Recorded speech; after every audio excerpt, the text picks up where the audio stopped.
Bonjour et bienvenue à ce 42e partage scriptural. Je m'appelle Cynthia Cabral, je suis journaliste et j'aurai le plaisir d'être votre modératrice du jour. Comme vous le savez, nous avons choisi comme thème cette année La paix commence avec moi.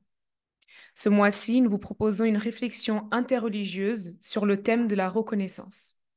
Jeudi prochain, le 28 novembre, nous célébrerons Thanksgiving, l'action de grâce, la plus grande fête aux États-Unis. Liée à la première récolte des pères pèlerins dans le Nouveau Monde, cette fête a des équivalents dans d'autres cultures où on remercie Dieu pour les récoltes. Aux États-Unis, cette fête est liée à des valeurs fondamentales comme la foi et la liberté religieuse, la réunion de familles soudées par les épreuves, le travail de la terre, mais aussi la rencontre d'abord heureuse avec les peuples autochtones qui accueillirent les nouveaux arrivants. Nous chercherons aussi aujourd'hui à saisir la portée universelle de cette fête, chère au cœur des Américains, en étudiant les textes de plusieurs traductions sur l'action de grâce et l'attitude face aux bienfaits de la nature. Nous lirons d'abord quelques textes sacrés sur ce thème et puis des représentants de différentes traditions offriront leurs commentaires. Nous vous encourageons à éteindre vos téléphones, à les mettre, pas les éteindre, mais peut-être les mettre en vibreur pour pouvoir profiter de ce moment-là. Et je vous rappelle que notre programme est diffusé sur Zoom, donc sur plusieurs pages Facebook, et nous sommes en direct avec plusieurs villes francophones que nous saluons. Bonjour. Nous vous encourageons à écrire dans le chat ou sur une feuille, si vous êtes ici en présentiel, vos questions au fur et à mesure. N'hésitez pas à indiquer à quel orateur les questions s'adressent. Nous en aurons 3 aujourd'hui, pour qu'ils puissent répondre à la fin à vos questions durant la session questions et réponses. Tout d'abord, nous allons commencer par une lecture avec un regard musulman. Donc, il s'agit des versets 10 à 18 de la sourate 16 du Coran, les abeilles. Ils nous seront lus et commentés par Monsieur Mohamed Larbi Hawat, président d'Azilec, qui est donc l'association de solidarité pour l'intégration par les langues, l'éducation et la culture à Sarcelles. La parole est à vous, Monsieur Hawat. Vous pouvez venir Si vous voulez. au pupitre. Ouais. Oui, vous Oui, pouvez venir ici, comme ça, tout le monde pourra vous et entendre. je peux dire que si les personnes ont des questions, elles peuvent. C'est bon, déjà. Oui. Donc, je vous rappelle, si jamais vous avez des questions ou autres, n'hésitez pas à les poser dans le chat pour qu'on puisse y répondre pendant la session questions et réponses. Merci.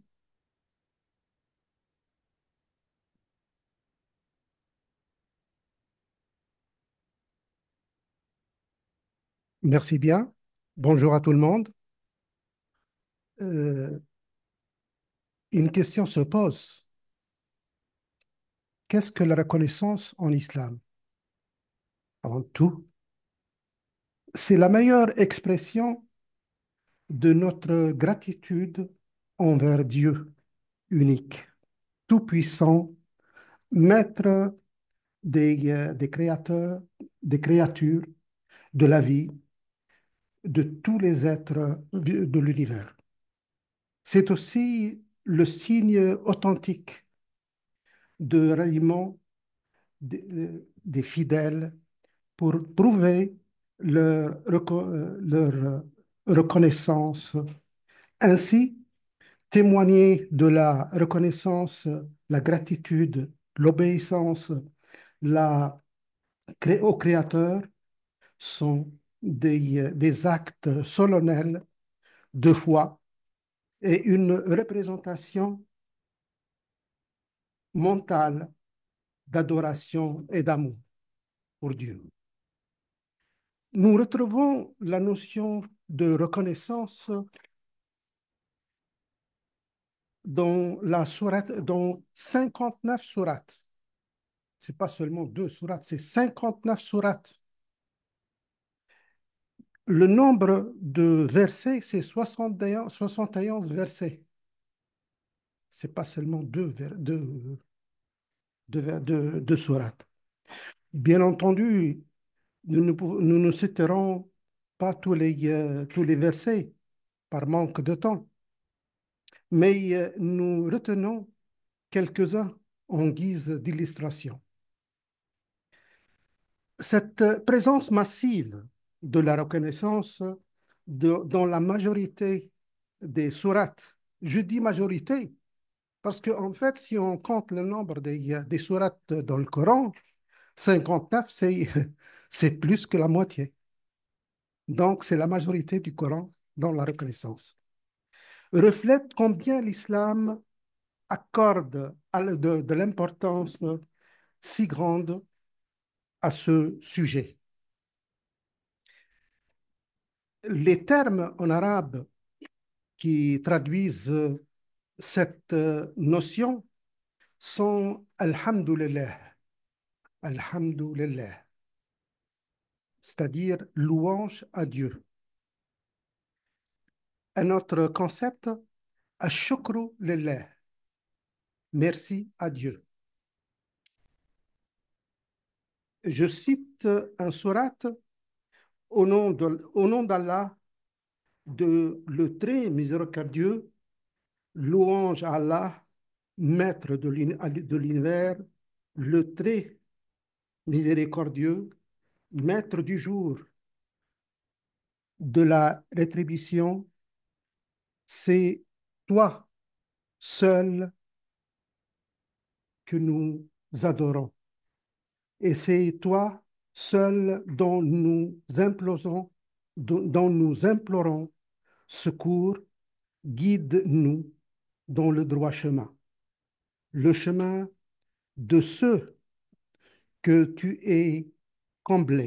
as comblés de faveur, non pas de ceux qui ont encouru ta colère, ni des égards.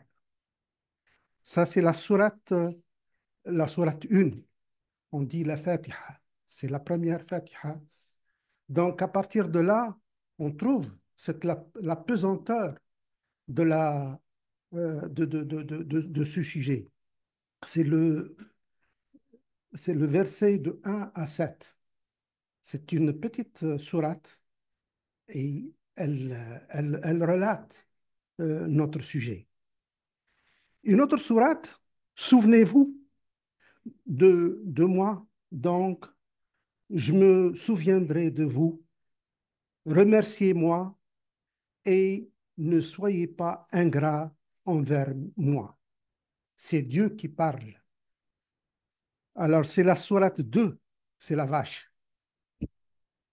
Dieu, Dieu veut que vous la facilitez et non veut votre facilité dans la vie. Il ne cherche pas la difficulté. Non que vous afin que vous proclamiez sa grandeur et son avoir guide et vous soyez reconnaissants. L'essentiel, c'est que Dieu est là, il n'est pas là pour pour nous mettre les bâtons dans les roues ou nous obliger à faire ou ne pas faire. C'est-à-dire, on a un cerveau, c'est lui qui nous guide pour le bon chemin. C'est la sourate La Vache, verset 185. Et nous récompenserons bientôt les reconnaissants. Dieu nous promet que ceux qui vraiment reconnaissent Dieu, et ils seront vraiment récompensés. C'est la sourate 4, la famille de Imran. Entraidez-vous dans l'accomplissement des bonnes œuvres, dans la pitié, et ne vous introduisez pas dans le péché et l'agression. Donc, Dieu sait déjà qu'il y a une agression au fond de l'être humain. Il sait aussi qu'il y a, il y a aussi en même temps la bonté. Alors, il essaye de nous guider vers la bonté, vers le pacifisme, vers le bien commun. C'est la sourate de la table servie, sourate 5. Et la récompense de l'au-delà est meilleure pour ceux qui ont cru et ont pratiqué la pitié. C'est la sourate 12, sourate Joseph. Si vous êtes reconnaissant, très certainement, j'augmenterai mes bienfaits pour vous. Voyez combien Dieu, il est bon avec, avec son peuple. Et si vous comptiez les faits de Dieu, vous ne sauriez les dénombrer. Ça, c'est la sourate 14, sourate Ibrahim. Ibrahim, pour nous, c'est Abraham, pour les chrétiens et pour les juifs, Ibrahim. Et tout ce que vous avez comme bienfait provient de Dieu. Puis, quand le malheur vous touche, c'est lui que vous implorez à haute voix. Mais c'est exactement tout le monde, tout le monde. Une fois quelqu'un il est lésé ou quelqu'un il est devant les difficultés, on va implorer Dieu, on va demander l'aide à Dieu. C'est la sourate 16, s'appelle les abeilles. Et Dieu parle à Mohammed, au prophète, ne t'a-t-il pas trouvé pauvre? Parce qu'il était pauvre à l'origine. Alors, il t'a enrichi.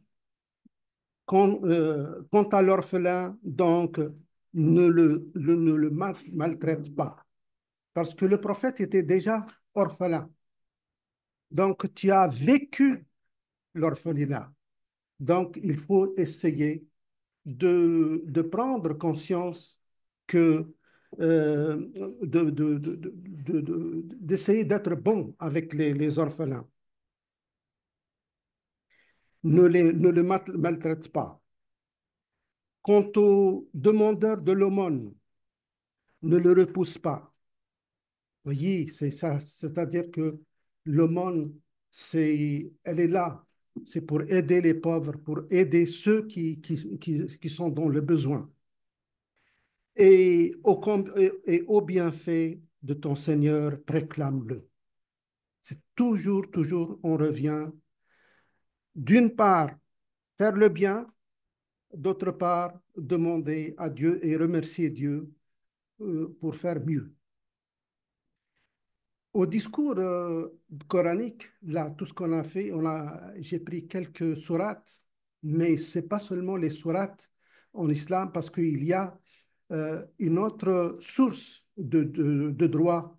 C'est au discours coranique vient se greffer la sunna, les hadiths du prophète qui confirment bien cette démarche et apportent plus de précision aux règles à suivre, en donnant un éclairage plus vaste et en élargissant les horizons des applications, sachant que la sunna est la deuxième source de droit islamique. Vous savez, parfois, il y a des gens qui interprètent mal les sourates. Et quelquefois, ils s'arrêtent au milieu. Par exemple, je cite pour les femmes, dit, mais vous avez le droit d'avoir une femme, deux, trois, quatre, mais attention, l'équité. Mais est-ce que vous pouvez être équitable avec quatre femmes? Vous ne pouvez jamais être équitable. Donc, c'est l'abrogation. Et les mouftis ne lisent pas la totalité de la sourate. Disent oui, Dieu nous a permis d'avoir quatre. Oui, mais il t'a demandé aussi que tu dois être équitable avec les quatre. Et il t'a dit aussi que tu ne seras impossible pour toi d'être équitable. Donc, c'est une abrogation de la permission. Quiconque n'est pas reconnaissant envers les hommes ne l'est pas envers des dieux. Il ne s'agit pas seulement d'être reconnaissant à Dieu. Dieu n'a pas vraiment besoin d'être reconnaissant. Son feu éperdument pour toi. Mais il faut que tu sois aussi en même temps reconnaissant envers les hommes, envers le peuple de Dieu. Crains Dieu où que tu sois. Fais suivre une bonne action à une mauvaise car elle l'efface et opte un bon comportement avec les gens. Vous voyez, la question, c'est d'être avec les gens, d'être avec la société. Dieu ne nous a pas créés pour vivre chacun pour soi. Dieu nous a créés pour faire une communauté mondiale, universelle. Faites miséricorde à toutes les créatures sur terre, pour que celui qui est au ciel vous fasse miséricorde. Ça, c'est hadith du prophète qui nous a été rapporté par Bukhari. Celui qui ne fait pas miséricorde aux gens, Dieu Tout-Puissant ne lui fera pas miséricorde.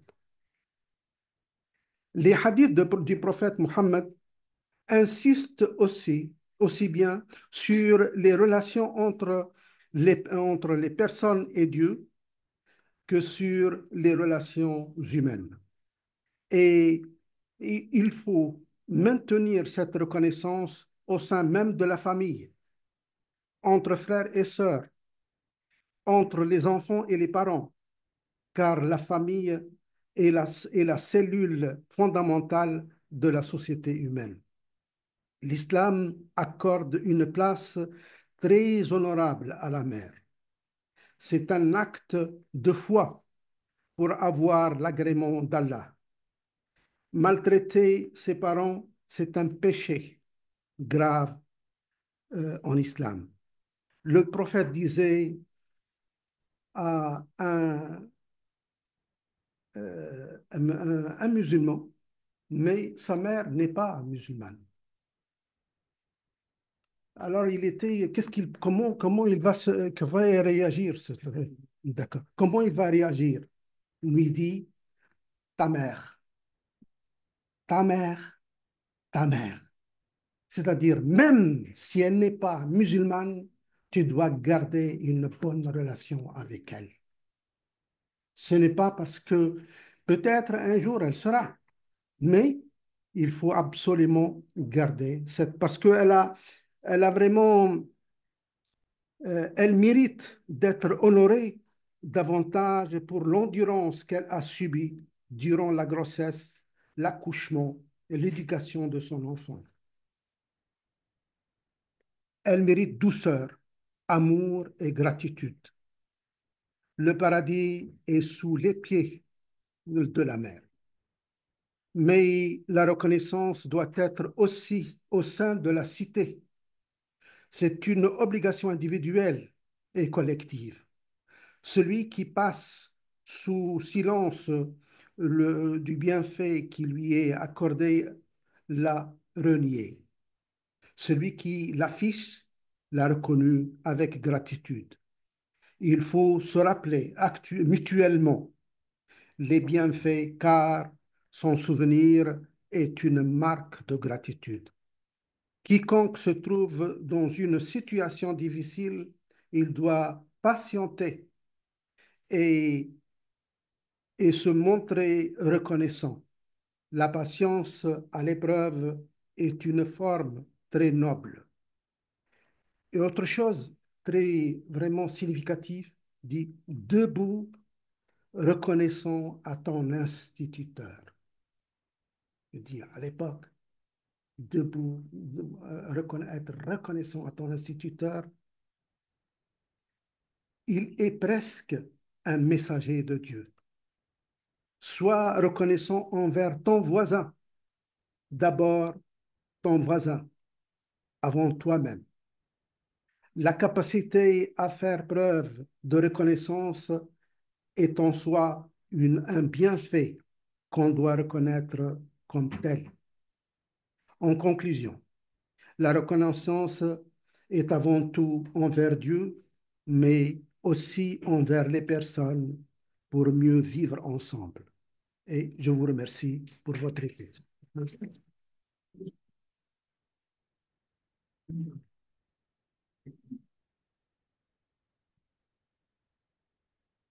Merci beaucoup, Monsieur Hawat, pour vos commentaires avec un regard musulman sur ce sujet-là, sur la reconnaissance. Alors, j'ai particulièrement apprécié le moment où vous avez parlé de la reconnaissance envers les mères. J'ai particulièrement une relation assez fusionnelle avec ma mère et je crois réellement que si on est reconnaissant envers nos parents, on peut l'être aussi envers les aînés et aussi d'autres personnes qui nous éduquent dans notre vie. Parce qu'il n'y a pas que nos parents aussi, il y a aussi l'entourage, il y a des personnes qui nous donnent des conseils. Et donc, c'est très important d'avoir cette reconnaissance. Donc, merci beaucoup à vous pour ces commentaires-là. Alors, nous allons maintenant passer euh, au regard chrétien. Avec cette deuxième lecture pour le regard chrétien. Donc, il s'agit des versets 4 et 5 du psaume 100 et ils nous seront lus et commentés par Monsieur Robert Baxter. Et donc, il est le pasteur fondateur de l'église Le Bon Berger à la Plaine Saint-Denis. Donc, avec son épouse, ils sont missionnaires en France depuis 37 ans. Et comme il a dû voyager aux États-Unis, il nous a envoyé une vidéo, donc nous allons la regarder pour entendre ses commentaires avec un point de vue chrétien. Merci. Bonjour, je m'appelle Robert, je suis le pasteur fondateur de l'église du Bon Berger en région parisienne. Moi et mon épouse, nous sommes missionnaires en France depuis 37 ans. Voilà, donc je vous prie de m'excuser pour l'arrière-plan de vidéo. Je ne suis pas du tout en Martinique, ni sur une île tropicale. C'est juste que là où je me trouve actuellement en Amérique, je n'ai pas de fond de l'arrière-plan qui serait agréable. Donc, c'est la seule chose que j'ai pu trouver sur mon ordinateur. Voilà. Donc, j'aimerais remercier Jean-François et David pour cette invitation de partager avec vous un peu sur la fête de Thanksgiving ou la fête de reconnaissance dans le contexte du forum interreligieux Dialogue et Alliance. La Bible nous dit en Psaume 100 et le verset 4, « Entrez dans ses portes avec reconnaissance, dans ses parvis avec des chants de louange. Célébrez-le, bénissez son nom, car Dieu est bon et sa bonté dure toujours, et sa fidélité de génération en génération. » Lorsque notre vie est environnée d'amertume, de la souffrance et la toxicité, il est difficile, soit même impossible, de cultiver une attitude de gratitude. Néanmoins, la psychologie nous démontre, par de nombreuses études, que quelqu'un qui cultive à son intérieur une attitude de reconnaissance contribue énormément à une vie équilibrée d'un point de vue émotionnel. Et je peux vous dire, en tant que pasteur depuis plus de 40 ans maintenant, que la différence entre les croyants qui cultivent une attitude de reconnaissance et la différence que cela fait dans leur vie personnelle est juste extraordinaire. C'est peut-être pour cette raison que j'apprécie tellement la fête de Thanksgiving. Le 4e jeudi du mois de novembre a été dédié comme fête américaine pour rendre grâce à Dieu pour tous ses bienfaits. Traditionnellement, les familles américaines se donnent rendez-vous dans la maison familiale pour prendre part à un grand repas, soit un festin.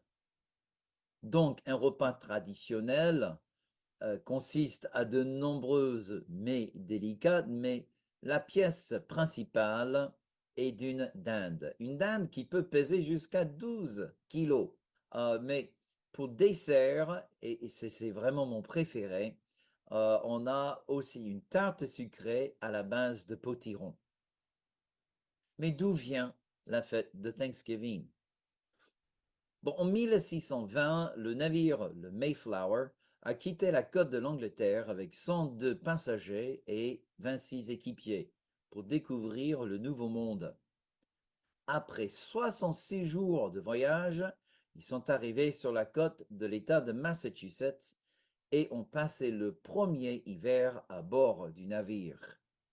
Au printemps, seulement 53 passagers et 13 équipiers ont survécu.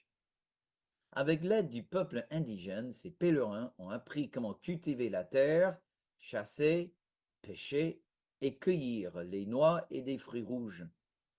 Tous ont survécu le second hiver. Donc, au printemps, pour démontrer leur gratitude envers Dieu, le gouverneur William Bradford a donné l'ordre à organiser un grand festin qui a duré 3 jours, auquel ils ont invité même les peuples indigènes afin de les remercier et les honorer.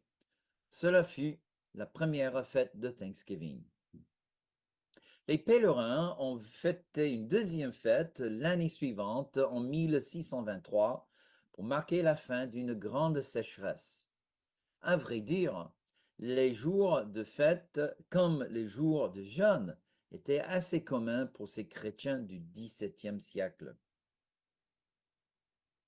En 1789, le premier président américain, George Washington, a fait un décret pour mettre de côté un jour pour remercier Dieu pour la victoire de la guerre de l'indépendance ainsi que la ratification de la Constitution américaine. Ses successeurs présidentiels tels que John Adams et James Madison ont fait des décrets similaires pendant leur mandat. En 1817, l'État de New York est devenu le premier État à déclarer une fête nationale de Thanksgiving annuelle. Et plusieurs États ont suivi son exemple. Vers 1827, une jeune femme nommée Sarah Josepha Haley, écrivain et poète, a commencé une campagne de communication auprès des politiciens et des hommes d'affaires afin d'établir une fête nationale de Thanksgiving. Pendant 36 ans, elle a laboré auprès de tous ceux qui voulaient lui prêter l'oreille. Cela lui a fait gagner le titre la mère de Thanksgiving. Mais c'était juste en 1836, au sommet le plus sombre de la guerre de sécession, où le président Lincoln a entendu la demande de Sarah Haley. Les maisons américaines ont été déchirées par la guerre. Dans certains États, tels que la Virginie, par exemple, la moitié d'une famille se battait pour le nord, l'autre moitié pour le sud. Lincoln craignait qu'il allait bien gagner la guerre, mais perdre la nation. Donc il voulait promouvoir quelque chose qui pouvait guérir les familles et restaurer l'unité d'un jeune pays déchiré. Dans sa proclamation, il demande aux Américains de supplier le Dieu de miséricorde et de demander sa protection pour les veuves, les orphelins et tous ceux qui sont devenus victimes de la guerre. Il a demandé au peuple de prier pour que Dieu guérisse la nation. Lincoln a consacré Thanksgiving le dernier jeudi du mois de novembre. Et en 1941, au milieu de la Deuxième Guerre mondiale, il y a eu une légère modification. Le président Roosevelt a désigné le 4e jeudi du mois. Mais le grand débat, depuis le début, était le côté religieux de la fête. Car depuis la première fête, on rendait grâce au Dieu de la Bible.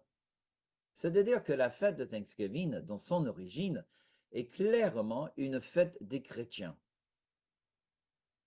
Le gouvernement américain fédéral n'est pas habilité par la Constitution de créer une fête nationale de nature religieuse. Et pour cette raison, beaucoup dans le congrès de Lincoln ne voulaient pas cautionner cet acte fédéral.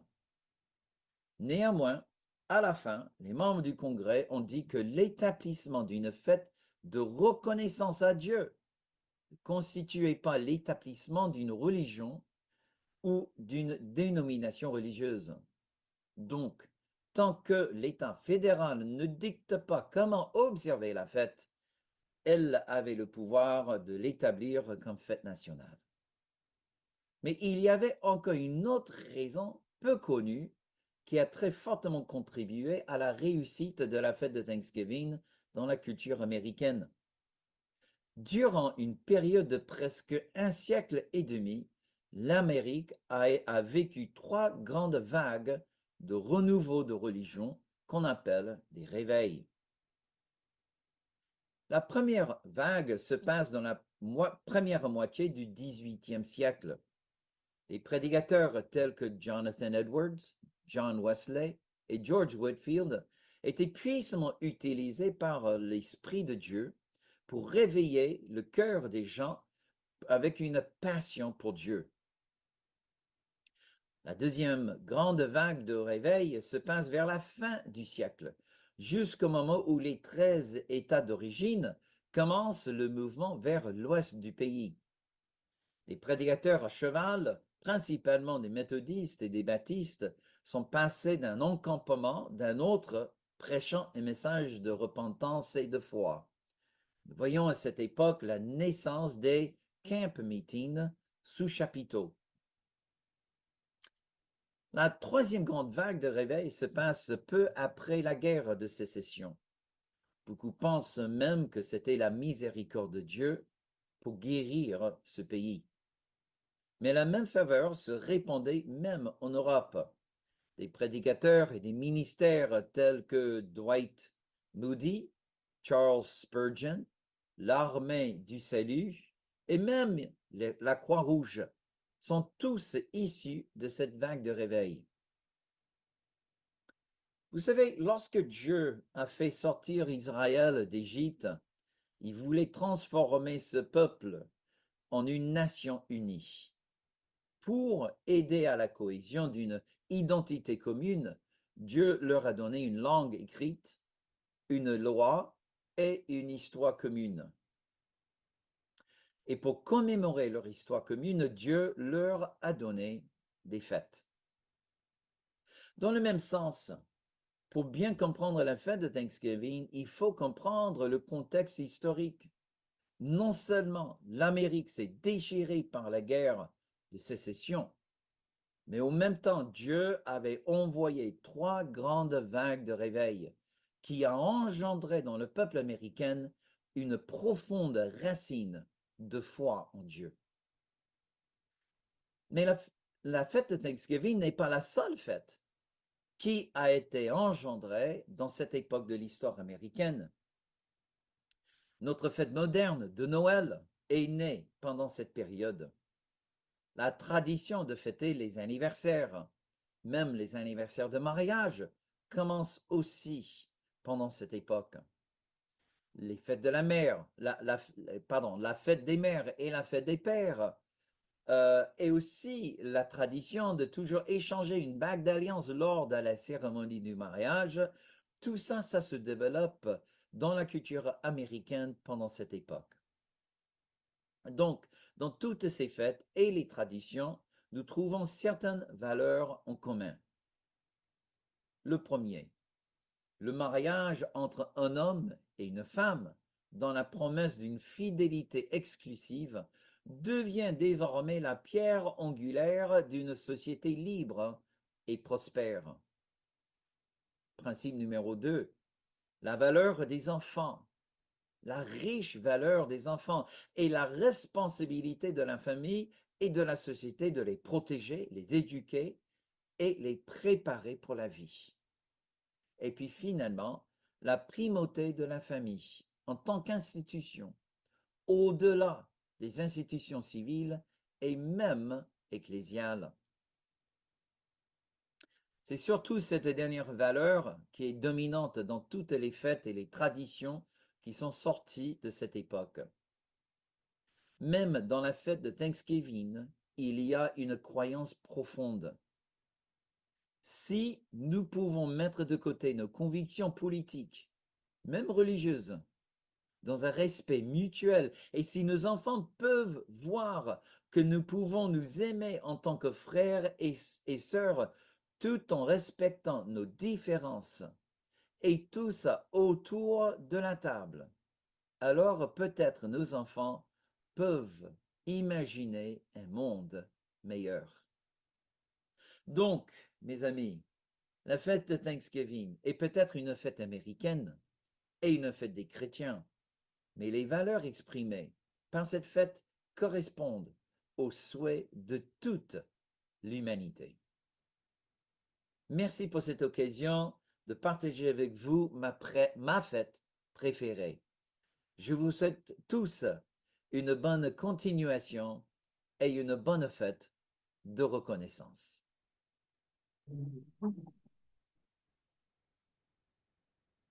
Merci beaucoup, Monsieur le pasteur Baxter. Alors, même s'il est loin, on le remercie pour ce message.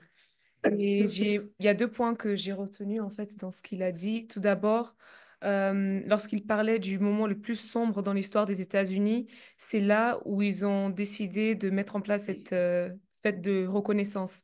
Et je le remarque aussi dans nos vies, c'est au moment où on est au plus bas, où on se rappelle de ce qu'on a perdu ou de ce qu'on n'a plus.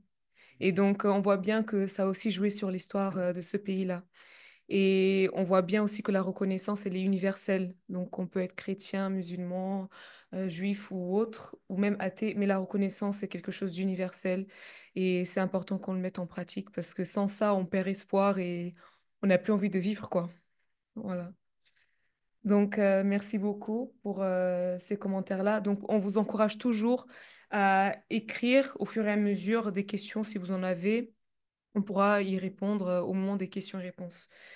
Nous allons maintenant avoir une courte pause musicale. Il s'agit du dernier chant de l'album Reconnaissance du musicien chrétien Sylvain Frémont et le groupe Louange Vivante. Il est de nationalité suisse et formé comme professeur de musique, diplômé du Conservatoire de Lausanne depuis plus de 30 ans. Et il sert les églises dans les pays francophones au travers de l'enseignement et de la louange.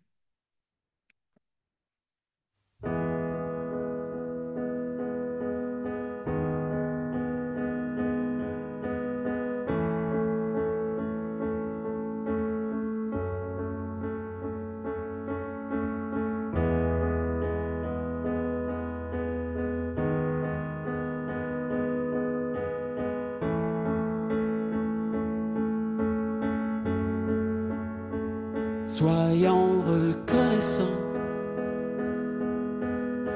il a tout créé, soyons reconnaissants. Il nous a tout donné, soyons reconnaissants. En lui nous sommes aimés, disons merci pour notre vie.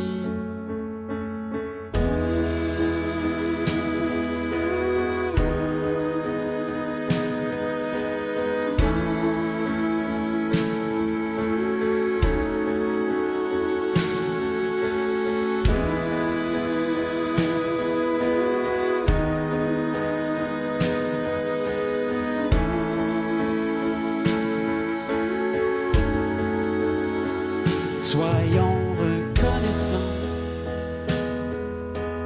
il a tout créé, soyons reconnaissants. Il nous a tout donné, soyons reconnaissants. En lui nous sommes aimés, disons merci pour notre vie. Soyons reconnaissants. Soin de nous, soyons reconnaissants. Il règne sur tout, soyons reconnaissants. Sa grâce s'étend sur nous,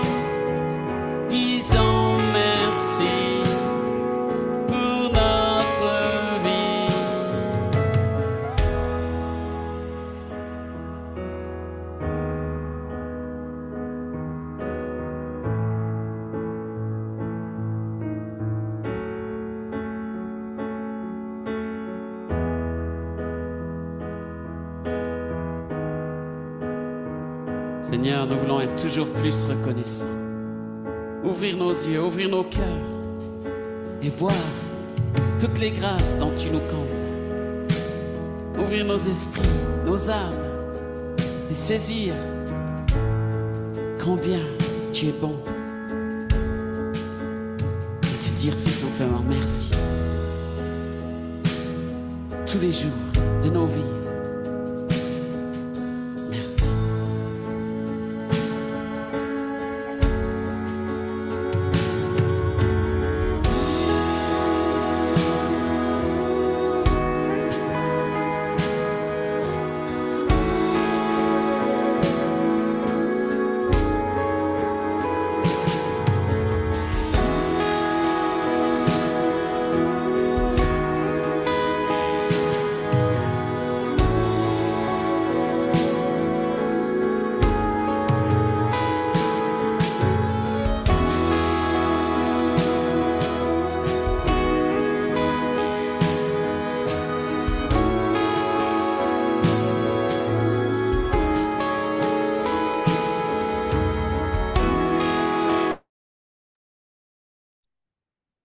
Merci beaucoup.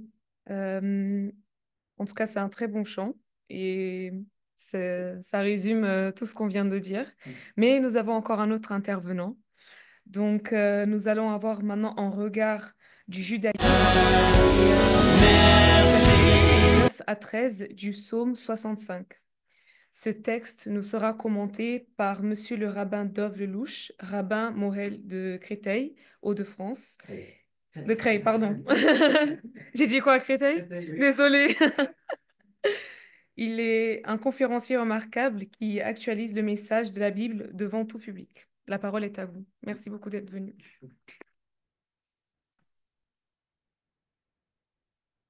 Si.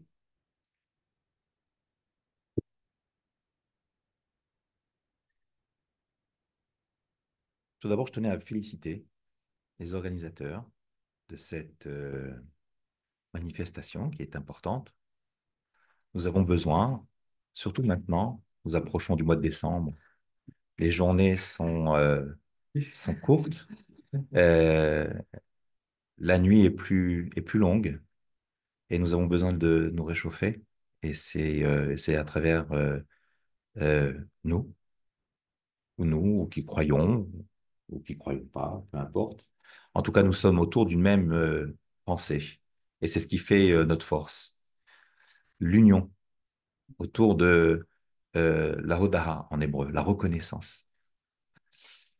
Hoda'a vient en fait, vous savez, le peuple juif s'appelle Yehudi, Jude. Comment dit-on en arabe? Yehoud. Yahoud pour au pluriel et Yahoudi Au singulier. On est sémite, donc on se comprend. L'origine de Yehudi, donc de juif, vient de Yehuda. Yehuda, fils de Jacob. Parmi sa fratrie, donc des 12 garçons, Yehuda est nommé prince. C'est le juge, c'est celui qui représente la loi. Sur son étendard était le lion, le roi des animaux. C'est lui qui est sollicité lorsqu'il faut trancher. Lorsqu'il y a à départir, eh bien, il faut aller voir le juge. Et Yehuda a 2 fils. Un troisième qui est un peu plus jeune, mais le premier qui est en âge de se marier, eh bien, il va lui trouver une fille de Canaan, qui s'appelle Tamar. Mais Tamar est très belle. C'est peut-être son erreur. Et son mari ne veut pas qu'elle tombe enceinte. Il veut la garder comme... voilà. Vous avez compris l'idée qu'avait cet homme, qui a déplu forcément aux yeux de Dieu, puisque le premier commandement que Dieu donna aux hommes, c'était « Pérouez-vous, fructifiez, multipliez et peuplez l'humanité. » Donc, ayez des enfants. C'est le premier commandement de la Torah. Et le garçon, donc le fils aîné de Yehuda, va désobéir à cette parole. La colère de Dieu éclate et l'aîné de la famille va mourir. Vous savez que quand une veuve reste sans enfant, eh bien, elle doit épouser en priorité le frère pour pouvoir donner ainsi un nom au défunt. Et c'est le deuxième qui lui aussi se comportera de la même manière et finira par mourir lui aussi. Le petit dernier n'était pas encore en âge de se marier. Et Yehuda va donc dire à Tamar, retourne vivre chez tes parents en attendant que le troisième de la fratrie soit en âge. Mais Yehuda n'avait à aucun moment envie que son petit dernier lui aussi soit confronté. Il s'est imaginé que Tamar avait peut-être des mauvaises ondes qui faisaient que ses maris mouraient les uns après les autres. Il n'a pas su se remettre en question. Ça a été une erreur d'ailleurs de la part de Yehuda. Et c'est dit d'une manière claire dans la Torah. Par contre, Tamar, voyant les années passées, souhaitant avoir une descendance de ce géant de Yehuda, de la tribu de- de- du roi d'Israël, eh bien, va se déguiser et on vient lui annoncer que Yehuda a perdu justement sa femme depuis peu et qu'il va descendre pour s'occuper du bétail. Elle se déguise, elle se met sur le chemin. Il la prend pour une femme aux mœurs légères. Il va avoir commerce avec elle sans savoir que c'est sa belle-fille. Et de cette relation va naître un enfant. Elle est enceinte. On vient annoncer à Yehuda, tu sais, ta belle-fille, Tamar, est enceinte. Mais lui ne savait pas que c'était de lui. Mais Tamar étant une femme très prévoyante, lui avait demandé, avant d'aller avec elle, qu'il lui remette 2 gages. Et il lui avait donc remis son bâton, donc qui était la canne royale, et son sceau, la bague avec laquelle il signait. Et il devait normalement lui échanger contre un agneau. Sauf que Tamar avait disparu et qu'il n'a pas pu offrir cet agneau à Tamar. Donc on annonce à Yehuda qu'elle est enceinte de 3 mois. Et la loi oblige que quand une femme n'a pas attendu pour avoir une descendance de sa famille, et donc elle est soupçonnée d'avoir été avec un étranger, elle est condamnée à mourir. Elle est attachée sur le bûcher, eh oui. Et les flammes commencent à prendre. Et Tamar ne va pas dénoncer Yehuda. Elle va dire simplement, allez voir Yehuda et dites-lui que je suis enceinte de celui à qui appartient ce sceau royal et ce bâton. Yehuda reconnaît que c'est de lui dont elle est enceinte. Et il interrompt l'exécution de Tamar. Cela lui sera compté comme étant une, une manière de se conduire au-delà de ce que nous pouvions espérer. Parce que, évidemment, vu son titre, vu sa place, vu sa responsabilité, d'autres auraient étouffé l'affaire et de toutes les manières, elle serait partie en emportant le secret. Mais non. Il a reconnu son erreur, il a avoué que c'était de lui qu'elle était enceinte. Et depuis ce jour, eh bien, Yehuda va être rétrogradé. Il ne sera plus pendant de longues années le juge d'Israël. Mais il aura quand même gardé ce mérite que nous, descendants de, de cette histoire, eh bien, nous sommes appelés Yehudim, c'est-à-dire ceux qui reconnaissons. Voilà. La force de l'humain, ce n'est pas de se mettre en avant quand tout va bien. C'est aussi et avant tout de dire, là j'ai failli. Là par contre, je me suis complètement trompé. Je me suis égaré, j'ai fauté. Mon maître, qui était le directeur de l'école talmudique d'Aix-les-Bains, qui était un rescapé de la Shoah, disait la chose suivante. Il disait, tomber dans la boue, c'est humain. Mais y rester, c'est animal. On peut tomber, c'est normal. Qui ne faute pas? Qui n'a pas, je ne sais pas, mis en faute vis-à-vis du ciel? Même le plus grand des plus grands, Moïse, a fauté. Mais la force de l'homme, c'est de se relever, de reconnaître et de continuer à avancer. La première prière que nous faisons le matin, que nous apprenons dès notre plus jeune âge, c'est Modé ani lefanecha, c'est-à-dire je reconnais devant toi, ô Éternel, que c'est toi qui m'as rendu mon âme. Et c'est donc dans une immense reconnaissance que je te remercie. Le sommeil est un soixantième de la mort. Nous le savons. C'est la raison pour laquelle, d'ailleurs, avant de dormir, nous avons l'habitude de faire une prière. Je crois que c'est de partout, dans toutes les religions, parce qu'on n'est pas sûr de pouvoir se réveiller le matin. Et quand on ouvre les yeux, eh bien, on est bien content. Et la première chose, quand on a ce sentiment de, de reconnaissance, c'est de l'exprimer, de le dire. Et donc, la,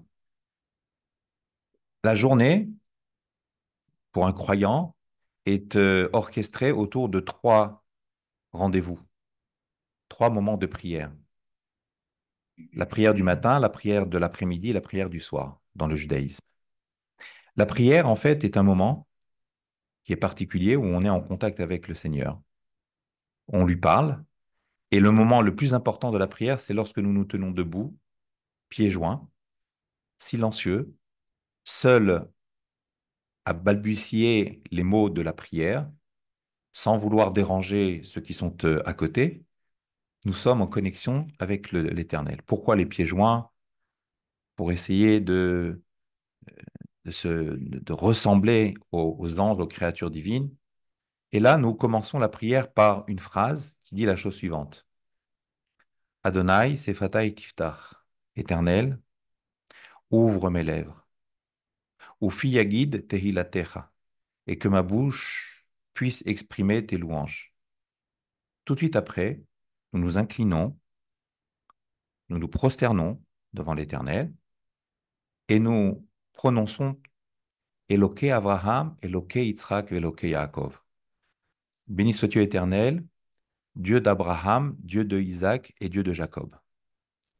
Dans toutes les prières, nous commençons ainsi. L'introduction de cette prière se fait de cette manière-là. Pour quelle raison? Parce que Abraham a été le premier homme à reconnaître l'existence d'un Dieu unique. Vous imaginez un peu, face aux idolâtres de l'époque et face à toutes les autres croyances, il a dû se battre. On l'a jeté dans une fournaise. Le roi Nimrod a voulu l'obliger à s'incliner devant lui. Il est resté droit. Il est sorti miraculeusement vivant de ces épreuves, mais pour voir sa solidité, sa foi, pour tester sa confiance en Dieu, il vivra encore 10 autres épreuves. Abraham est resté fidèle à Dieu. Le deuxième, c'est Eloké Yitzhak, le Dieu de Isaac. Isaac, c'était le fils de Abraham, qui lui aussi, avec sa rigueur, a fait face à une humanité où il a fallu imposer la croyance en un seul Dieu. Et puis, il y a eu enfin Eloké Yaakov, Dieu de Jacob. Lui, Jacob, Dieu lui a réservé une vie encore plus compliquée puisqu'il avait un beau-père qui était profondément idolâtre et qui, malgré tout, a donné naissance aux femmes que Jacob épousera. Donc nous voyons, comme dit le roi Salomon, Keshoshana ben Achochim, Ken Rayati ben Abanot, comme une rose parmi les ronces. Très souvent, les grandes personnes qui vont jouer des rôles importants dans l'humanité émanent de familles qui sont complètement à l'opposé. Regardez, Abraham, son père était Terach. Terach, c'est un vendeur d'idoles, fabricant et vendeur d'idoles. Mais euh, à l'échelle du pays de Haran, qui était à l'époque la Mésopotamie, donc l'Irak d'aujourd'hui. Et Abraham s'est opposé à son père. D'ailleurs, il y a une fameuse histoire. Le jour où Terach a dû euh, quitter son magasin, il a demandé à son fils, Abraham, de bien vouloir garder les idoles. Abraham s'en est fait un plaisir. Et papa, tu peux partir, je veillerai sur tes idoles. Et est rentrée une dame très âgée qui a apporté un plat de couscous pour offrir à l'idole de la jeunesse, afin qu'elle puisse prier pour elle. Et Abraham a interpellé cette vieille femme et lui a dit, mais quel âge avez-vous, madame? Plus de 90 ans. Vous savez que cette idole, mon père l'a fabriquée il y a à peine 48 heures et elle est faite que de pierre. Donc elle ne voit pas, elle n'entend pas, elle ne se déplace pas. Comment pouvez-vous imaginer qu'elle puisse intercéder pour vous? Et cette femme, profondément perturbée dans ses croyances, quitte le magasin en claquant la porte. Mais elle a laissé le plat de couscous. Alors que fait Abraham? Il prend un marteau et il détruit toutes les idoles, sauf la plus grande, la plus forte, celle qui représentait la puissance. Et il met le plat de couscous au pied de cette idole. Quand rentre Terach et il voit le désastre, il dit, mais qu'est-il arrivé? Tu t'es fait attaquer? Et il lui dit, non, papa, il y a une vieille dame qui est venue, qui a amené un plat de couscous, et toutes les idoles se sont mises à se disputer pour qui allait prendre le plat de couscous. Et d'ailleurs, regarde, la plus grande de tes idoles tient encore le marteau dans sa main, et c'est elle qui a détruit les autres idoles. Alors Terach lui dit, mais mon fils, tu me prends pour un dégénéré? C'est moi qui ai fabriqué ces idoles. Je sais très bien qu'elles ne peuvent pas ni voir, ni entendre, ni manger, ni se déplacer. Qu'est-ce que tu me racontes? Il dit, mais papa, est-ce que tu entends ce que tu es en train de te dire? Est-ce que tu entends les mots que tu dis? Si les idoles ne peuvent pas voir et entendre, comment peux-tu faire croire aux gens qu'elles vont leur procurer jouvence, santé, prospérité, abondance? Et c'est ainsi que Terach, désemparé, va s'en remettre au roi Nimrod, qui lui aussi est un idolâtre. Et Terach, et Nimrod, pardon, va donc proposer à Abraham soit de se soumettre à l'idolâtrie, soit d'être jeté dans la fournaise. Abraham n'hésite pas un instant, et il est jeté dans la fournaise. Dieu envoie un ange qui protégera Abraham, et Nimrod va le voir se promener dans le feu sans être touché, et il l'appellera, il le fera sortir, il lui remettra cadeaux et richesses, et il lui dira, quitte mon pays, tu es trop dangereux pour moi. Et c'est ainsi qu'Abraham, à l'âge de 75 ans, avec sa femme Sarah, va traverser continent et continent pour arriver vers cette terre promise. Et sur son chemin, il va accueillir toutes les personnes qui cherchaient un lieu pour manger, gratuitement, ou presque. Il leur servait, Abraham aux hommes, Sarah aux femmes, de quoi se restaurer. Et les humains, qui, évidemment, il n'y avait pas encore Internet à l'époque, ni le téléphone, l'information a vite circulé qu'il y avait là-bas un étranger qui donnait à manger à tout le monde. Ah. Et c'est ainsi qu'avant que les gens quittent la table de Abraham, eh bien, il demandait à Abraham combien nous te devons. Et Abraham disait simplement remercier celui qui a créé le pain, celui qui vous a donné à manger. Je conclurai simplement sur une petite anecdote. Il y a eu une terrible épidémie. Grâce à Dieu, elle est derrière nous aujourd'hui. Le Covid a fait des catastrophes. Combien de milliers ou millions peut-être d'individus sont tombés? paix à leur âme. Et je voudrais raconter l'expérience de cet homme qui s'appelle Isaac et qui se trouvait en Amérique au moment où le Covid a commencé. Il s'est retrouvé vite en insuffisance respiratoire. Isaac n'est pas croyant. Et à l'hôpital où il a été pris en charge, là-bas à New York, il va passer 10 jours sous incubateur et va s'en sortir sain et sauf, presque. On lui présente la facture. Bah oui, il est français, n'a pas donc d'assurance américaine. Chaque jour, 1 000 $. Donc vous imaginez, là, la somme à la fin de la semaine. Et là, Isaac se met à pleurer. Alors, la secrétaire qui est censée le faire payer lui dit, je suis désolé, mais c'est comme ça, c'est les ordres. Si vous avez des problèmes pour payer? Il lui dit, non, non, je pleure pas parce que la note est salée. Je pleure parce que je prends conscience aujourd'hui que depuis que je suis venu au monde, je respire. Et Dieu ne m'a jamais demandé de payer la note. Tout a été gratuit. Eh bien, aujourd'hui, je prends conscience, ouais, du cadeau que j'ai eu durant toutes ces années-là et je n'ai pas été reconnaissant. Oh, combien Dieu a été patient envers moi, même si je me suis tourné vers d'autres idoles. Eh bien, il m'a quand même donné ce dont j'avais besoin, l'oxygène.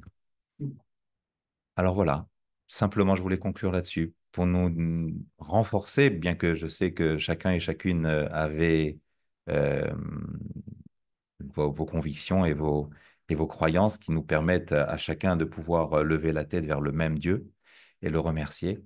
Mais n'oublions pas, le soir et le matin, au moins, au minimum, de le remercier. Merci.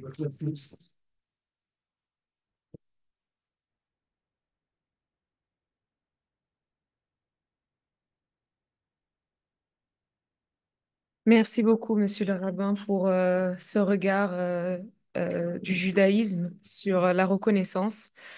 J'ai particulièrement apprécié le fait qu'il fallait reconnaître ses fautes. C'est très important de prendre responsabilité et aussi d'avoir la reconnaissance malgré les difficultés. C'est vrai que des fois, on sent que tout nous tombe là-dessus et puis on se dit, mais qu'est-ce que j'ai fait pour mériter ça?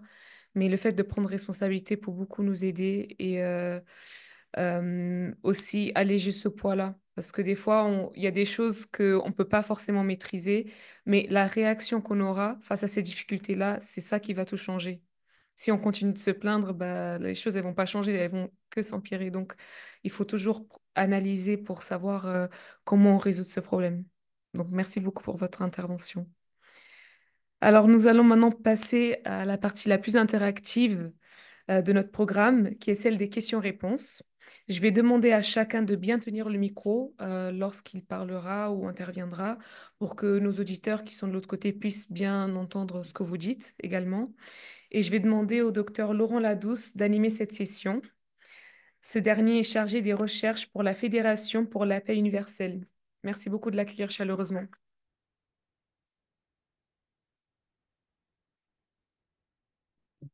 Alors, merci beaucoup d'avoir écouté attentivement les trois orateurs. Alors, avant de passer donc aux questions-réponses, peut-être une question de vocabulaire, puisque on a vu que reconnaissant en français, ça veut dire obligé ou redevable, mais le rabbin nous a aussi fait comprendre que c'est aussi savoir reconnaître hein, ses erreurs, la lucidité en fait. En anglais, to acknowledge, hein, et pas simplement to be grateful. Donc, c'est un point important. Alors, nous avons plusieurs questions dans le chat. On va les traiter. Et puis après, les personnes qui sont ici peuvent poser des questions, hein, si vous voulez bien. Alors, il y a un auditeur, Monsieur Pierre Amalian, qui semble très concerné par le thème de l'écologie intégrale. Voilà. Donc, notamment développé par le pape François hein, dans son encyclique. Et alors, il s'adresse notamment à Monsieur Awad et au rabbin. Je ne sais pas lequel d'entre vous voudrait répondre. Mais au fond, quelle est la place de la reconnaissance au sens de Thanksgiving notamment par rapport aux questions écologiques, hein, dans une perspective monothéiste? Est-ce que vous voulez répondre à cette question? Vous en avez parlé un tout petit peu à la fin, la reconnaissance par rapport à l'air, donc on pourrait peut-être vous, vous inviter à revenir. Peut-être brièvement. Brièvement là? Ah oui, d'accord, ok. Ah, le micro, oui. En gros, alors je lis toute la question. Donc, il dit que voilà, il sent un manque de dimension écologique dans les religions en général, c'est son point de vue. Est-ce que l'islam comment dire, innove dans ce sens? Est-ce qu'il y a vraiment une place pour l'écologie, une reconnaissance hein, pour les bienfaits de la nature? Et puis finalement, en vous écoutant, il s'est dit, ben, je pose pas seulement la question à M. Awad, mais aussi au rabbin. Voilà. Nous connaissons tous l'épisode du déluge. L'humanité a fauté. Dieu a reconnu son erreur, encore une fois. Vous voyez que même Dieu peut se tromper. Et il décide donc de mettre fin à l'univers en envoyant le déluge. Sauf une famille, celle de Noé, qui va être choisie pour prendre soin de toutes les créatures qui sont sur Terre, enfin uniquement par couple. Et c'est ainsi que cette arche va pouvoir, pendant 1 an, accueillir, alors que le monde est détruit par l'eau, toutes les créatures que Dieu a créées. À la sortie de cette arche, le monde va donc reprendre vie, une nouvelle humanité, de nouvelles créatures vont se reproduire, et Noé va être interpellé par Abraham, qui lui demandera: qu'as-tu fait pour mériter d'être sauvé? Pourquoi toi et pas une autre famille? Et Noé de répondre: parce que nous nous sommes engagés, mes enfants et moi, à prendre soin pendant 1 an où nous étions dans cette arche, à côtoyer les éléphants, les girafes, les papillons, les lézards, eh bien, à les nourrir au moment où chacune avait besoin de manger. Vous savez bien que le lion ne mange pas à la même heure que l'éléphant et que chacune des créatures avait ses horaires. Et nous n'avons pratiquement pas dormi pendant 1 an. Nous nous sommes relayés, mes 3 garçons et moi, pour nourrir les créatures divines. C'est pour cela que nous avons été sauvés. Premier exemple où nous voyons que l'animal, eh bien, se doit d'être protégé par l'homme. L'homme, à partir de ce jour, a un devoir de veiller sur la création divine. D'ailleurs, il est dit dans le passage du Shema Israël, là où nous proclamons l'unicité de Dieu: Ve'achalta ve'savata, d'abord tu devras nourrir ton animal, et après tu pourras t'asseoir à table et manger. Si vous avez un animal domestique, vous ne pouvez pas manger, vous, avant lui. C'est d'abord lui qui doit manger avant vous. Et d'où on l'apprend? On l'apprend de la Torah. Donc, vous voyez que euh, la, vous voyez que l'écologie eh ben, pourrait s'inspirer de la Torah, oui. Les animaux connaissent la Torah. Et les animaux? Ils connaissent la Torah parce qu'ils savent qu'ils doivent manger avant nous. Vous voulez rajouter quelque chose? Oui. Mon maître, Mohamed Harkoun, à la Sorbonne, j'ai travaillé avec lui. Ouais. J'ai travaillé avec lui à la Sorbonne. Oui, oui, avec Harkoun. Donc, il demandait, il sollicitait, il voulait absolument qu'à la Sorbonne, il y aura un cours qui regroupe aussi bien les juifs, les musulmans, les chrétiens, pour des études comparatives des textes. Parce que la base, il y a un dominateur en commun. Même les noms. Noé, pour nous, c'est Nouh. C'est exactement la même chose. Jacob, Yacoub, c'est tout simplement la question de comment on prononce, la prononciation.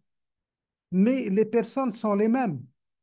Comme tout à l'heure, j'ai dit Ibrahim, Abraham, Abraham.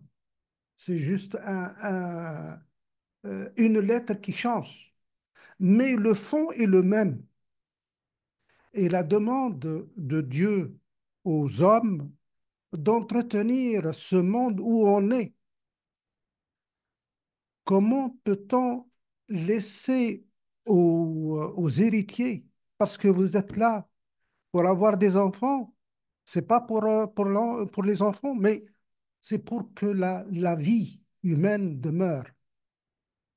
Mais vous ne pouvez pas laisser un héritage pourri. Il faut absolument entretenir cet héritage d'une manière écologique. C'est ça tout la science à faire. Cette écologie ne date pas d'aujourd'hui. Elle date depuis des années. À chaque jour, chaque fois, l'archéologie maintenant nous renseigne, nous donne des leçons sur la longévité de la vie humaine. Mais cette longévité de la vie humaine ne peut vraiment être garantie qu'avec l'écologie. Je vous remercie. Alors, je vous rappelle que on parle de ce thème à l'occasion de la fête américaine de Thanksgiving, hein. Le pasteur ne peut pas être avec nous, on a sa vidéo, mais il y a une question qui lui est destinée. Alors, est-ce que Monsieur David Perry est en ligne avec nous? David, tu es là? Oui. Alors, parce que peut-être tu vas nous éclairer d'un point de vue américain. Donc, Jean-Paul demande, Monsieur Baxter, comprenons-nous bien le sens des bénédictions que Dieu peut nous accorder? Est-ce qu'elle ne cache pas le cœur profond de Dieu qui désire l'accompagner d'une responsabilité envers les non-élus? Les bénédictions des Américains sont pour qui? Donc voilà, alors est-ce que pendant cette fête donc, de Thanksgiving, les familles américaines ne pensent qu'à elles-mêmes ou bien est-ce qu'il y a aussi une reconnaissance des besoins du reste de l'humanité? Est-ce que David Perry veut répondre à cette question? Alors David Perry qui est euh, américain et qui est en ligne. David, tu es là? Si on peut le montrer à l'écran peut-être? Oui. Bonsoir David.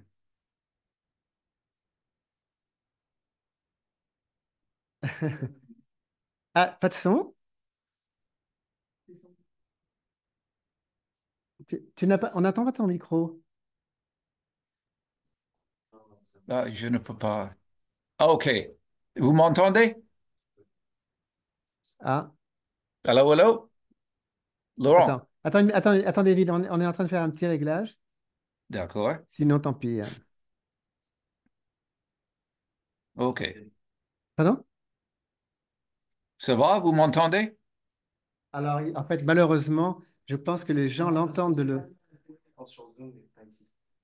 C'est pas lié à la télé là, parce que c'est l'autre ordi là. Ouais, mais c'est pas grave, il ne pourra pas parler. D'accord. Désolé, David, on n'en pourra pas entendre ta réponse. Les personnes dans le Zoom, oui, mais pas ici en présentiel. Je suis vraiment navré, quoi. Voilà. Voilà. OK. Alors, dommage, hein, c'était une question intéressante, à moins que d'autres personnes veuillent répondre. Alors, sinon, une autre question donc pour nos deux orateurs. Et ensuite, ce sont les personnes dans la salle qui pourront poser des questions. Alors, ça a été dit sur la reconnaissance sur le plan psychologique. Nous sommes tous confrontés à des situations difficiles, des souffrances, des accusations. Pouvons-nous être reconnaissants dans de telles situations? Que pensez-vous? Qu'en pensent les autres orateurs? Bon, on va redemander à monsieur. Ah ouais. Alors, être reconnaissant quand ça va bien, être reconnaissant quand ça va mal. Être face aux difficultés, ce sont des épreuves. Et c'est celui qui vraiment va surmonter ces épreuves, alimenté par la force de Dieu. C'est Dieu qui va le guider, c'est Dieu qui va l'orienter vers le bon sens. C'est ainsi, ça, c'est une reconnaissance mutuelle. Et ce n'est pas parce que j'ai eu des problèmes, des difficultés que je suis fautif. Il faut essayer toujours de s'élever, même si c'est quelqu'un qui a fait une faute, il faut se corriger, il faut la correction. La correction, c'est s'apercevoir de sa faute et régulariser la situation. Merci. Madame, vous voulez ajouter quelque chose? Vos connaissances, vous parlez Merci. grâce à des agriculteurs, grâce à des- Dans chaque événement de la vie, on a un code que nous devons donc appliquer. C'est-à-dire, je vais vous dire, même avant de manger, nous avons une bénédiction à réciter. Après avoir mangé, encore une autre bénédiction à réciter. Est-ce que dans des moments joyeux, je sais pas, vous avez reçu un cadeau, c'est bientôt la fin d'année, là, vous l'attendiez depuis si longtemps, on vous l'offre. Au moment où vous le recevez, vous devez également bénir. Ne pas vous laisser perturber par l'émotion, mais rester toujours connecté. Parce qu'il ne faut pas oublier vers qui nos remerciements doivent se tourner. Et donc, la bénédiction, c'est chez Chiano Veki Emmanuel. Merci de m'avoir permis de vivre cet instant-là. Mais qu'en est-il dans les moments tristes, dans les moments éprouvants? Quand un enfant accompagne son père à, à sa dernière demeure, eh bien là aussi, il doit bénir. C'est dur. Et pourtant, au moment où il va déchirer le vêtement en signe de deuil, il fera la bénédiction. Béni sois-tu éternel, maître du monde, juge de vérité. Juge de vérité. C'est-à-dire que l'endeuillé ne détient pas la vérité. Il subit un événement terrible qu'il ne comprend pas, qu'il ne maîtrise pas. Mais ça n'empêche qu'il s'en remet à Dieu et là encore, il le bénit, il le loue, il le remercie parce que c'est ainsi que les choses devaient se faire. Merci beaucoup. Alors, voilà, je pense que David Perry est audible à présent. David, tu es là? Le micro. Si tu peux mettre ton micro maintenant. Oui? OK. Vous- Oui, bon, ah, ça vient. L'Amérique est de retour. D'accord. Voilà, je répète la question, hein. OK, merci. Comprenons-nous bien le sens des bénédictions que Dieu peut nous accorder?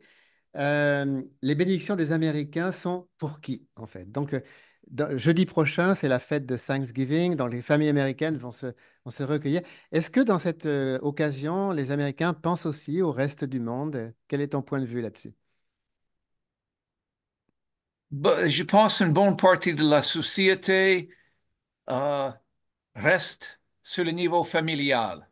C'est le grande fête familiale aux États-Unis. C'est toujours un jeudi. C'est toujours un week-end de 4 jours. Les distances sont grandes aux États-Unis. Les gens peuvent voyager pour être en famille. Noël cette année, c'est un mercredi. Donc, peu de personnes vont voyager pour fêter Noël en famille. Euh, donc, les gens pensent surtout de leur famille. Hmm. J'espère qu'il y a beaucoup qui pensent au monde parce que l'Amérique a été grandement bénie par Dieu et cette bénédiction n'est pas pour l'Amérique tout seul. Euh, donc, on a besoin d'avoir une attitude, qu'est-ce qu'on peut faire pour les autres?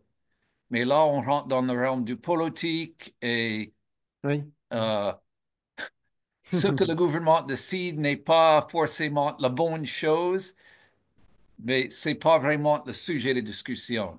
Mais Oui, je dois dire que c'est surtout le niveau familial pour la oui, majorité des personnes. bien sûr. Alors, tout à l'heure, le révérend Baxter disait que ça avait été une décision donc, du gouvernement fédéral. Mais alors, est-ce que les personnes non chrétiennes aux États-Unis s'identifient également à cette fête ou pas trop, selon toi? Est-ce que c'est une fête qui ne concerne que les familles américaines, on va dire plutôt chrétiennes, ou bien est-ce que généralement Thanksgiving mobilise tous les Américains? Oh, je pense, oui, tous. Vraiment une fête nationale, donc. L'idée d'avoir un moment de reconnaissance c'est pas limité qu'aux chrétiens. Tout le monde peut dire, ah bah oui, ça c'est important pour nous aussi. D'accord, d'accord. Merci beaucoup. Voilà, c'est important de se rappeler hein, le contexte de cette dialogue et alliance là, sur 5 Zigbee. Ben, écoutez, il nous reste quelques minutes et donc c'est à pour personne dans la salle à présent. Il y a des questions à poser. Oui. Alors, Monsieur Awad, oui, je vous en prie. Attendez, je vous donne le micro. Le pacte de Mayflower était, les gens qui étaient dedans sont partis d'Angleterre parce qu'ils en ont marre de leur situation. Alors, pour eux, aller en Amérique, c'est aller à la liberté, c'est aller au changement. Et bien entendu, ce n'est pas tout le monde qui est arrivé sain et sauf. Mais là-bas, ils ont été rejoints par d'autres personnes de l'Europe. Ce n'est plus les protestants qui... Alors, il y a eu, comme il faut savoir aussi, les guerres de religion en Europe. Donc, cette guerre de religion a donné l'émergence des Européens en Amérique. Et ainsi, le melting pot s'est consolidé. Merci. Alors, Merci beaucoup. c'est un long sujet. Merci. Voilà. Alors, donc, il y a des questions dans la salle. Hein. Et puis, voilà. Quelqu'un veut. Alors, Michel. Voilà. Courte question, courte réponse, s'il vous plaît. Oui, je m'adresse au rabbin. J'ai bien entendu que vous avez dit que Dieu a reconnu son erreur. J'ai du mal à accepter ça, quoi. Comment un Dieu peut-il reconnaître son erreur? C'est un Dieu imparfait à ce moment-là. Qu'est-ce que vous avez à dire?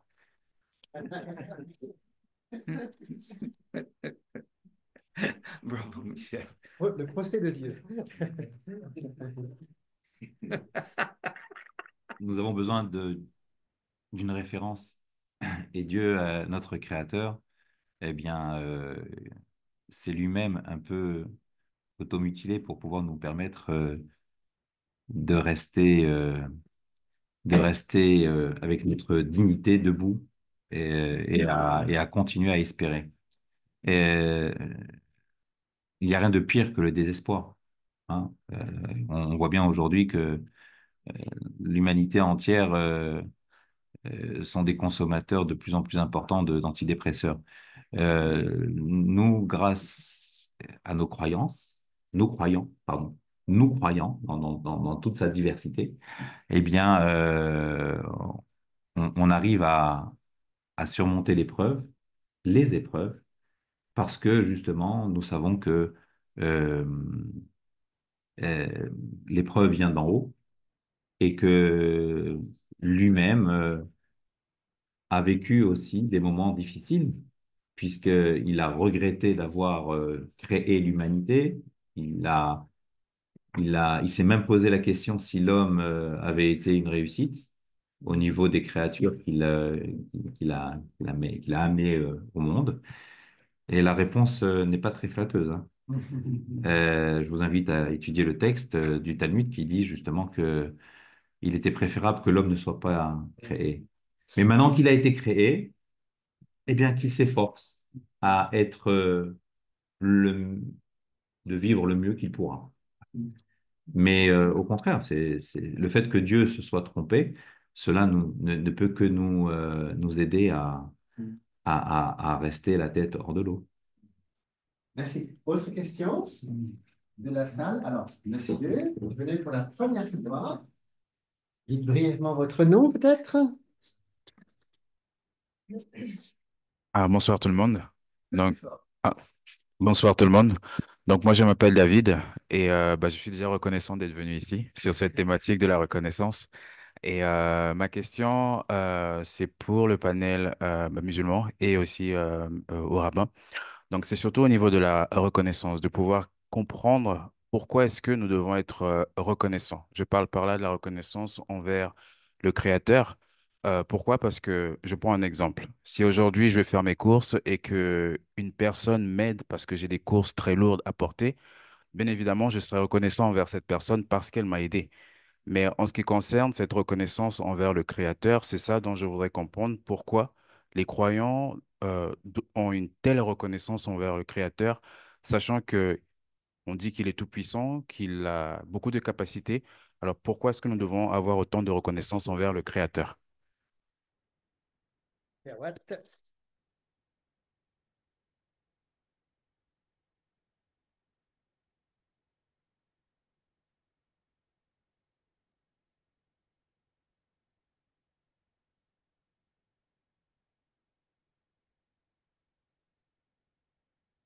Voilà, ça va, c'est bon. C'est bon. Non. L'individu est en vie. Il a subi tellement de métamorphoses pour être en vie. Donc, cette vie n'est pas vraiment gratuite. Cette vie, il y a eu des endurances des parents, l'endurance de la personne elle-même. Mais cette personne ne peut vraiment pas continuer s'il n'y a pas un souffle derrière. S'il n'y avait pas Dieu qui a donné pour avoir le souffle de vie. Donc nous, on est reconnaissant à Dieu pour ce souffle de vie. C'est lui aussi qui nous a donné la possibilité d'arriver là. Parce que on n'a pas eu un accident dans la route. Le train n'a pas déraillé. Bon, on a au moins de quoi s'acheter un ticket de métro ou bien tel.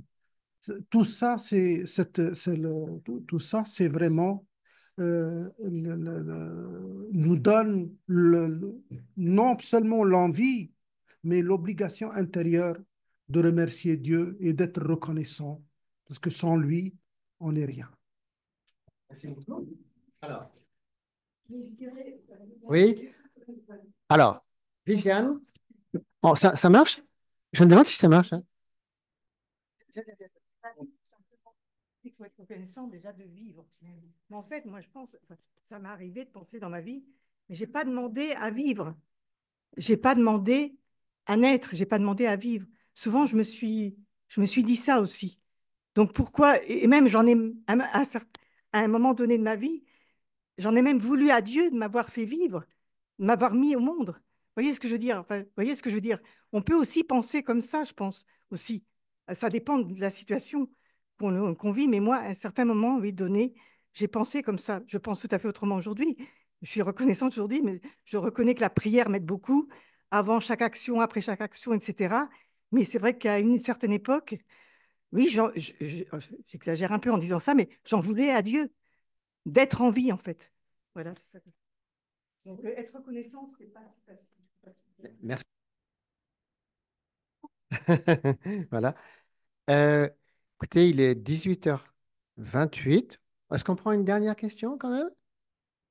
Ou- Oui, vous voulez répondre à cette question de Viviane?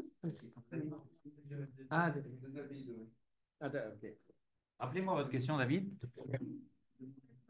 Alors, la question était de savoir. Ah, pourquoi être reconnaissant? Voilà, pourquoi être reconnaissant, surtout envers le Créateur. Mhm. La nature s'appelle Teva en hébreu. Teva, c'est pas le médicament, hein. En hébreu, Teva. Mais Teva, c'est aussi la même valeur que Elohim, Dieu. Cela signifie que dans la nature se cache Dieu. Vous vous rappelez Einstein? C'était pas un croyant. Enfin, il faisait semblant de ne pas l'être. Mais il avait dit, hein, lorsqu'on lui avait posé la question, est-ce que vous croyez en Dieu? Il a dit, si Dieu me prête encore une année de vie, eh bien, je démontrerai mathématiquement l'existence de Dieu. Dans la nature, on retrouve l'éternel.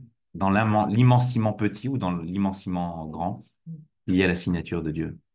D'ailleurs, comment se dit lorsqu'on fait un prélèvement génétique, on vérifie l'ADN. L'ADN, c'est les lettres de Adonai. Adonai signifie l'éternel. Si.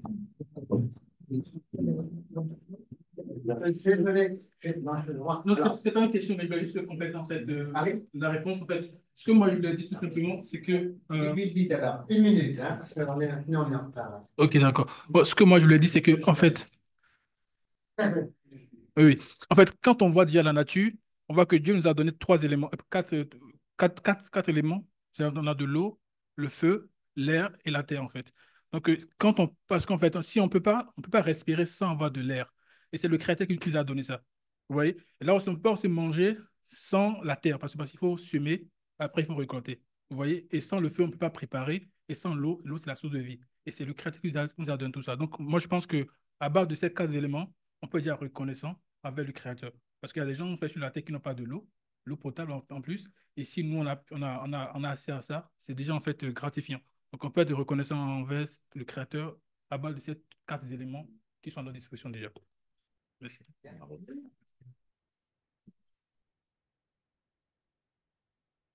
Oh là, je suis désolé, c'est un tout petit peu d'amateurisme. Voilà.